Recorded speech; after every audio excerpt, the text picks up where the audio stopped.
வணக்கம் அன்பு நண்பர்களே. ஜேடன் மார்க்கெட்டின் இரவு நேர வணக்கத்தை தெரிவித்துக் கொள்கிறேன். இன்றைக்கி என்னோடய ஃப்ரெண்டு ரொம்ப குடல் புண்ணாக இருக்குது, அல்சர் ப்ராப்ளத்தில் இருக்கேன், ரொம்ப பெயினில் இருக்கேன் அப்படின்னாரு. அப்போ யோசித்தேன், சரி நம்மளுடைய நண்பர்களுக்கும் நான் ஆக்சுவலாக இந்த பாட்டி வைத்தியம்னு சொல்லுவாங்க, அந்த இதில் கொஞ்சம் அந்த முன்னேற்ற நிறைய விஷயங்கள் தெரிஞ்சதுனால சில விஷயத்தை பகிர்ந்துக்கலான்னு.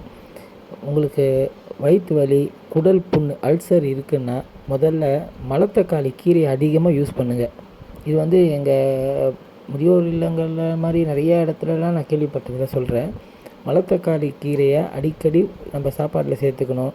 அதே மாதிரி இந்த மணத்தக்காளி அந்த ஒரு சின்ன ஒரு பழம் மாதிரி இருக்கும், அதை காய வச்சு விற்பாங்க மணத்தக்காளின்னு. அந்த சுண்டைக்காய் மாதிரி அது மணத்தக்காளின்னு இருக்கும். அதையே நீங்கள் நல்லா வறுத்து அதையும் சாப்பிட்லாம். மெயினாக இந்த பச்சை வாழைப்பழத்தை தொடர்ந்து சாப்பிட்டோம். அது குடலில் எப்படி பண்ணோன்னா ஒரு மெல்லிய ஒரு தோல் மாதிரி அதில் படரும்.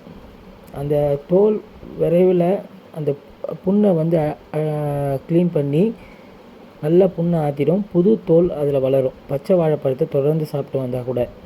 அதே மாதிரி இந்த பாகக்காய் சாப்பிட்றத விட பாவக்காய் பழம் சாப்பிட்டிங்கன்னா இன்னும் ரொம்ப நல்லது.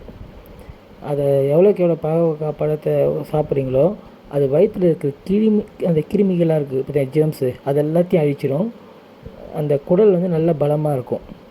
அதே மாதிரி டாய்லெட் போகும்போது அந்த ஈஸியாக இருக்கும் அவங்களுக்கு டாய்லெட் போகிறதுக்கெலாம். அதே மாதிரி வாகைன்னு ஒரு பொடி இருக்குது. இந்த சித்த மருத்துவ கடையிலாம் கேட்டால் சொல்லுவாங்க, அது ஒரு மரப்பிசின் பெருங்காயம் மாதிரி ஒரு வாகைன்ற ஒரு பொடி. அந்த பாலில் இல்லைனா வெண்ணெயில் கொஞ்சம் கலந்து அதையும் சாப்பிட்லாம். அதே மாதிரி இந்த தண்டுக்கீரை இருக்குது பார்த்திங்களா, அந்த தண்டுக்கீரையில் இரும்பு சத்து ரொம்ப அதிகமாக இருக்குது. இரும்பு சத்து இருக்கும், சுண்ணாம்பு சத்து கூட, கால்சியம்ஸ் அதில் நிறையா இருக்குது. அதனால் பாடியை நல்லா கூலாக்கி விடாது. இந்த பெயில்ஸ் ப்ராப்ளம் இருக்கிறவங்களும் இந்த குடல் புண்ணாக இருக்கிறவங்களுக்கெல்லாம் இந்த தண்டுக்கீரையும் சாப்பிட்டிங்கன்னா ரொம்ப நல்லது. அதே மாதிரி இந்த புழுங்கல் அரிசி இருக்குது பார்த்திங்களா, அதில் சாதம் வெடித்து அந்த சாப்பாடோட கஞ்சியை தான் குடிக்கணும் அதிகமாக. சாப்பாடு சாப்பிட்றோம் நம்ம, ஆனால் புழுங்கலரிசி சாப்பாடு வெடித்த கஞ்சியை எவ்வளோக்கு எவ்வளோ சாப்பிட்றோமோ அது வயிற்று புண்ணை நல்லா குணமாகும். காத்தால் எழுந்தவுடனே வெறும் வயிற்றில் அந்த புழுங்கலரிசி கஞ்சி அதை சாப்பிட்டிங்கன்னா அவ்வளோ நல்லது. அதே மாதிரி இந்த மற்றபடி இந்த மூலிகைகள்னு பார்த்திங்கன்னா இந்த துளசி இலை, அந்த மாசிக்கான்னு இந்த குழந்தைங்களுக்கெல்லாம் பிறந்தா போடுவாங்க. அந்த மாசிக்காவை நல்லா இழைச்சி துளசி இலையோட சாறை எடுத்து அதை சாப்பிட்டிங்கன்னா கூட குடலுக்கு ரொம்ப நல்லது. அதெல்லாம் அது மாதிரி நிறைய இருக்குது மூலிகை செக்ஷனில். இந்த நொச்சி, தழுதாரைன்னு சொல்லுவாங்க, இந்த மாதிரிலாம் இருக்குது அதில். அதே மாதிரி இந்த அத்தி மரத்தோட பட்டை இருக்கும், அந்த அத்தி மர பட்டையை அதுலேருந்து நல்லா அரைச்சா சாறு மாதிரி கிடைக்கும். அதை பசும்பாலில் கொஞ்சம் சேர்த்து அப்படி சாப்பிட்டு வந்தாக்குன்னா அதுவும் வயிற்று புண்ணு, வாய்ப்புண்ணு எல்லாமே குணமாக்கும். அதே மாதிரி அத்தி இலை கூட கொஞ்சம் வேப்பிலை சேர்த்துக்கணும். அப்படி சேர்த்து அதை தண்ணியில் நல்லா கொதிக்க வச்சு வேப்பிலையும் அத்தி இலையும் அது குடிக்கும்போது கூட உங்களுக்கு அந்த வயிற்று புண்ணெல்லாம் குணப்படுத்தும். அது மாதிரி இப்போ இந்த நண்பர் என்கிட்ட கேட்டார், சார் இது மாதிரி எதாவது இருந்தால் கொஞ்சம் வீடியோ போடுங்க அப்படின்னாரு. நான் அவருக்காகன்னு இல்லாமல் என்னுடைய நண்பர்கள் அனைவருக்காகவும் இதை போடுறேன். ஒரு வேளை குடல் புண், அல்சர் இருக்குன்னா நம்ம மாத்திரைகள் யூஸ் பண்ணுறோம் நிறைய பேர், பட் அதுவும் ஒரு கெமிக்கல். இன்றைக்கி என்றைக்குமே பார்த்திங்கன்னா இயற்கை வைத்தியங்களுக்கு சைடு எஃபெக்ட்ஸ் வராது. எந்த இங்கிலீஷ் மாத்திரை நம்ம எடுத்தாலும் அது கண்டிப்பாக சைடு எஃபெக்ட்ஸ் இருக்குது.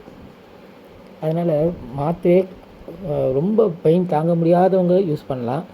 ஆரம்பத்துலேயே இருக்கிறச்சையோ அல்லது கொஞ்சம் வலியாக இருக்குன்னாச்சே, எனக்கு இதெல்லாம் டெய்லி கிடைக்குது எங்கள் ஏரியாவில். நம்ம இந்த சாப்பாடு அடிக்கிற கஞ்சிலாம் நம்ம வெளில போய் வாங்கணும் அவசியம் இல்லை. டெய்லி வீட்டில் சாதம் வடிக்கிறோம், அந்த கஞ்சியை நிறையா குடிச்சிக்கிட்டே வாங்க.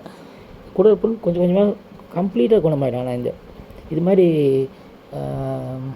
முதியோர்களோட மருத்துவ ஆலோசனையும் தினம் நான் போட்டுன்னு வரேன். என்னென்ன பழத்தில் என்னென்ன மருத்துவ குணம் இருக்குது, என்னென்ன பொருட்களில் நம்ம வீட்டில் இருக்கிற அந்த காலத்தில் டாக்டர்லாம் தேடி போக மாட்டாங்க, 5 பெட்டிக்குள்ளேயே வைத்தியம் வச்சுருப்பாங்க.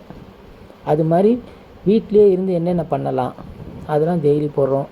மறக்காமல் தயவுசெய்து இந்த சேனலை சப்ஸ்கிரைப் பண்ணுங்கள், லைக் பண்ணுங்கள், ஷேர் பண்ணுங்கள். இது மாதிரி நீங்கள் ஷேர் பண்ணுறதுனால உங்களுக்கு தெரிஞ்சவங்க, இப்போ உங்களுக்கு ஆண்டவனித்து எல்லாமே நல்லா இருந்தாலும் உங்களுக்கு தெரிஞ்சவங்க யாருக்காவது உடம்பு சரியில்லாமல் இருந்தாங்கன்னா அவங்களுக்கு இது ரொம்ப உதவியாக இருக்கும். உங்களுக்கு ரொம்ப நன்றி சொல்லுவாங்க. அந்த குணமான நன்றி உங்களால் தான் வருது அதெல்லாம். அதனால் தயவுசெய்து ஷேர் பண்ணுங்கள். உங்கள் ஃப்ரெண்ட்ஸ் சர்க்கிள் எல்லாருக்கிட்டேயும் இதை ஷேர் பண்ணுங்கள். மறக்காமல் சப்ஸ்கிரைப் பண்ணுங்கள். நன்றி மக்களே. இரவு வணக்கம்.